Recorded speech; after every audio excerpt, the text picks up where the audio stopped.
Jannat nimaga yaratildi unda? Do'zax nimaga yaratildi unda? Xudoga ijtimo kerak emas dedik mavzuning boshida.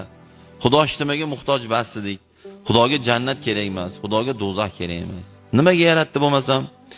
Butun yer va osmonni insonlar uchun yaratgan zot, narigi dunyoni ham insonlar uchun yaratgan. Va narigi dunyodagi rohat bo'lgan jannatda ham insonlar uchun yaratgan. Va narigi dunyodagi faqat azob bo'lgan, birorta bir sekund rohat yo'q bo'lgan do'zaxda ham insonlar uchun yaratgan. Faqat bu dunyo o'sha rohat bo'lgan jannat yoki azob bo'lgan jahannamga borishni tanlov dunyosi bu dunyo. Mana hozir biz balog'atga yetgandan keyin tanlaymiz. Amallar bilan inson yo jannatga yo do'zaxga borishni o'zi tanlaydi.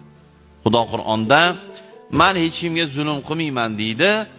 Bu dunyoda, ya'ni hayotlik davrlaringda qilgan ishlaringga qarab qiyomatda sizlarga muomala qilaman deydi.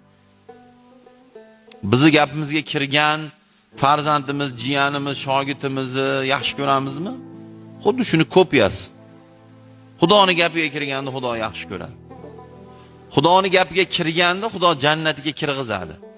Kirmaganda kirgizmaydi. Shundan xulosa qilaverish kerak.